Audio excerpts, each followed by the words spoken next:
के हिसाब से देखो कि उसमें अलग अलग सिचुएशन दिखाई देगी। एक यहाँ पे जहाँ पे वो मैम से बात कर रहा है कि कोई क्या कर लेगा मैम, फिर वो एग्जांपल दे रहा है, फिर उसके बाद बता रहा है कि यहाँ तो दिन दाड़े बाप बेटे गायब हो जाते हैं, ये सब जान के कोई क्या करेगा। मैंने पाइथागोरस थ्योरम तो कभी यूज़ ही नहीं किया था लाइफ में। तो इसको 3 हिस्सों में डिवाइड करो, अलग अलग सिचुएशन में। इसी मोनोलॉग को 3 हिस्सों में डिवाइड कर लो अपनी कन्वीनियंस के हिसाब से, फर्स्ट सिचुएशन, सेकंड और थर्ड। तो जब भी कोई मोनोलॉग मिलेगा उसको 3 हिस्सों में डिवाइड किया, फर्स्ट वाले को पहले याद किया, सेकंड वाले को बाद में और थर्ड वाले को बाद में। तो उससे क्या होगा, जल्दी याद हो जाएगा। पहले कंसेप्ट को समझो, अभी हम लोग करेंगे, वो लाइंस करेंगे, चिंता मत करो।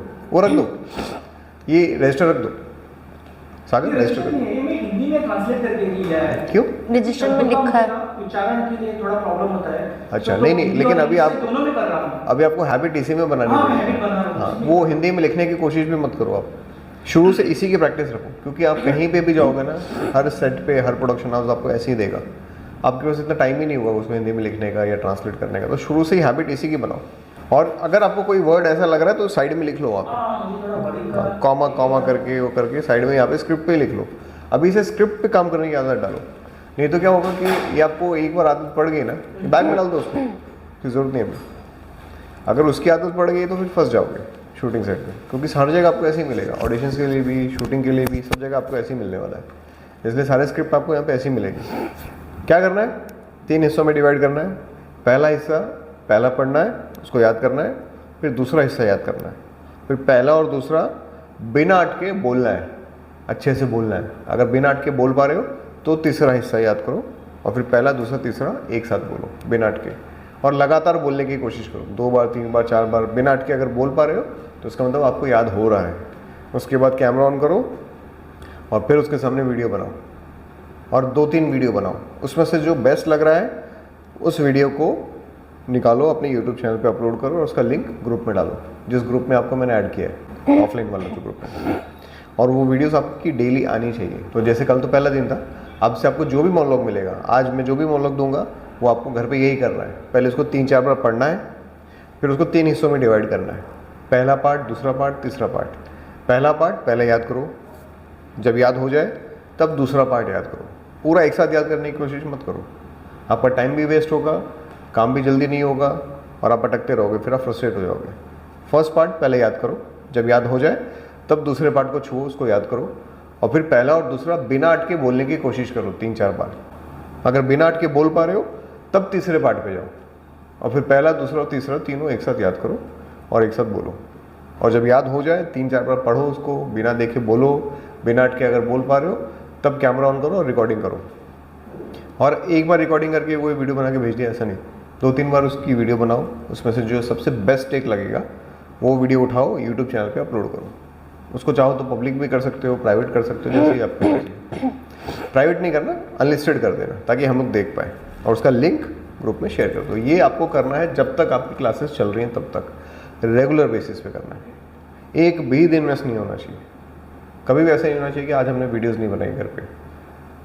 हमारी पूरी एक्टिंग ट्रेनिंग का जो सबसे इम्पोर्टेंट पार्ट है वो यही है, वीडियोस बनाना और ग्रुप में भेजना।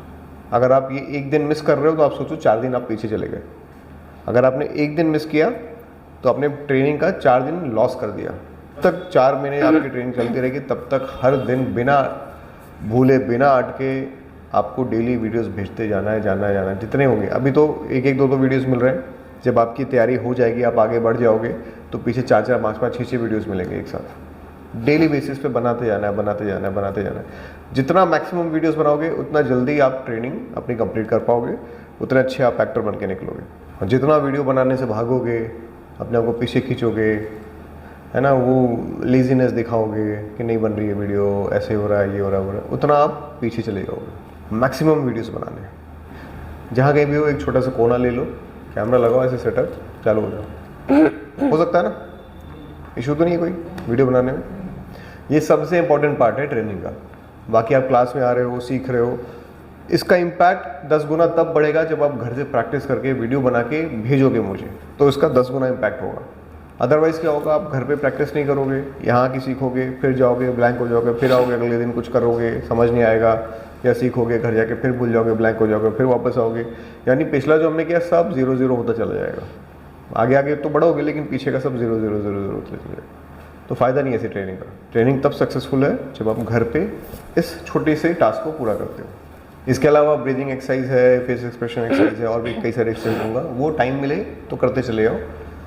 वो बीच में स्किप कर दोगे चलेगा, 2 दिन 4 दिन स्किप कर दिया चलेगा, कोई प्रॉब्लम नहीं है। लेकिन वीडियो मेकिंग का टास्क स्किप नहीं होना चाहिए, वो पत्थर की लगी रहे, वो स्किप होना ही नहीं चाहिए। आप अपने हिसाब से कैलकुलेट कर लेना, अगर एक दिन आपने मिस किया तो आप 4 दिन पीछे चले गए, 2 दिन मिस किया तो 8 दिन पीछे चले गए। अगर आपने 10 दिन मिस कर दिया तो कैलकुलेट कर लो, 40-50 दिन पीछे चले गए, आपकी ट्रेनिंग ज़ीरो हो गई। मिस नहीं करना वो, क्लियर। तो अभी मैंने आपको याद करने का तरीका बताया, और बेस्ट टाइम क्या होता है याद करने का? रात का। रात को सोने से पहले याद करके सो। जो तरीका मैंने बताया 3 पार्ट्स में डिवाइड करके, रात को सो याद करके, ताकि जब सुबह उठोगे तो आपको सब कुछ याद होगा, बाय हार्ट होगा। फिर सुबह उठ के आपको स्ट्रेस लेने की ज़रूरत नहीं है, क्योंकि दिन का माहौल ऐसा होता है जब हमारे पास बहुत सारे काम होते हैं, बहुत सारे स्ट्रेस होते हैं, टेंशन होता है, तो उस वक्त हम ठीक से याद नहीं कर पाते। बेस्ट टाइम होता है रात को, सोने से पहले, आधे घंटे पहले, 2 घंटे पहले याद कर लो अच्छे से। जब पूरा अच्छा याद हो जाए उसके बाद सो जाओ। सुबह उठ के देखोगे आपको सब कुछ बाय हार्ट याद होगा और बड़े अच्छे से परफॉर्म कर पाओगे, आप सारी फीलिंग्स और इमोशंस के साथ परफॉर्म कर पाओगे। तो रात को सबसे बेस्ट टाइम होता है। उसके अलावा मार्किंग करनी होती है। क्या क्या मार्किंग करोगे? जहाँ जहाँ भी आपको लग रहा है, कल हमने देखा था कीवर्ड्स जिनको हमें स्ट्रेस करना है, जो इंपॉर्टेंट वर्ड्स हैं, वो देखो हर पार्ट में 3 पार्ट्स में डिवाइड किया है, हर पार्ट में कोई ना कोई एक इंपॉर्टेंट वर्ड होगा, उसको हाईलाइट कर लो। जैसे यहाँ पे स्कूलिंग हाईलाइट कर लिया, पाइथागोरस थ्योरम हाईलाइट कर लिया, यहाँ पे 1345 में ये बाबर आया जो भी है उसको हाईलाइट कर लिया। ऐसे कुछ वर्ड्स हाईलाइट कर लो हर पार्ट में, ताकि वो वर्ड के बारे में जब भी सोचो आपको पूरी लाइन से याद आ जाए। स्कूलिंग जैसी सोचा मुझे पूरी लाइन याद आ गई, क्या थी स्कूलिंग, स्कूलिंग तो होनी ही चाहिए मैम, तो याद आ गया मुझे। बाबर की लाइन याद की, याद आ गया। एक वर्ड याद किया तो मैंने पूरा स्टेटमेंट, पूरा सेंटेंस मुझे याद आ गया। तो ऐसे एटलीस्ट हर पार्ट में एक इम्पॉर्टेंट कीवर्ड को हाईलाइट करो। उसके अलावा जहाँ कहीं भी, जैसे अभी आप यहाँ अटक रहे हो, जान के क्या कर लेगा, क्या लाइन थी बेटा कोई का, क्या कोई कर कोई लेगा, क्या कर लेगा जान के ये ये सब। तो यहाँ पे आपका एक कॉमा लगना चाहिए, ताकि आप जब भी स्क्रिप्ट को पढ़ो बाद में तो आपको याद रहे कि यार यहाँ पे कॉमा है, यहाँ मुझे रुकना है। यार डॉट डॉट बना लो, वहाँ पे 2 डॉट बना लो, 1 डॉट बना लो, तो आपको पता लगेगा कि यहाँ पे मुझे रुकना है। यहाँ लोगों के खुद के बाप बेटे दिन दाड़े गायब होते जा रहे हैं, गायब हो जाते हैं। अब यहाँ पे एक और आपने कॉमा लगा दिया। अकबर के बेटे को याद रख के कौन क्या कर लेगा मैम। अब यहाँ आप कॉमा लगाओ, अब डिवाइड कर लो, सेग्रीगेट कर लो कि एक यहाँ पे मुझे रुकना है, एक यहाँ रुकना है। अगर कहीं लग रहा है कि आपको ज़्यादा देर रुकना है तो 2-3 डॉट लिख लो, वहाँ पे डॉट डॉट डॉट लगा लो। कहीं लगता है बहुत ज़्यादा रुकना है तो dot dot dot dot dot ऐसे लगा लो, मार्किंग कर लो सब पे। इससे क्या होगा कि आप उस स्क्रिप्ट को जब भी पढ़ोगे 4 साल बाद, 5 साल बाद, 4 महीने बाद, आपको पता है कि एग्जैक्टली मुझे क्या पढ़ना है, कहाँ रुकना है, क्या करना है। ठीक है, तो ये मार्किंग होनी चाहिए। प्लस कहाँ पे कौन सा इमोशन है, जैसे आपको लग रहा है कि इस वाली लाइन में मुझे थोड़ा लाफ्टर डालना है इस वाले वर्ड पे, तो वहाँ पे ऐसे एरो बना के यहाँ लिख लो लाफ्टर। कहीं लग रहा है कि यहाँ पे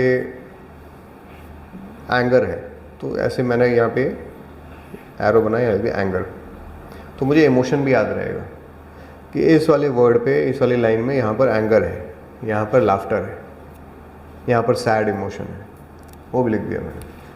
तो मुझे हमेशा याद रहेगा। स्क्रिप्ट मैंने आज क्लास में करी, उसके बाद मैं जहाँ भी जा रहा हूँ मेरे पास वो चीज़ रेडी है। इन फ्यूचर मुझे कुछ नहीं करना है, सिर्फ उठाना है, रिवाइज़ करना है और मैं रेडी हूँ।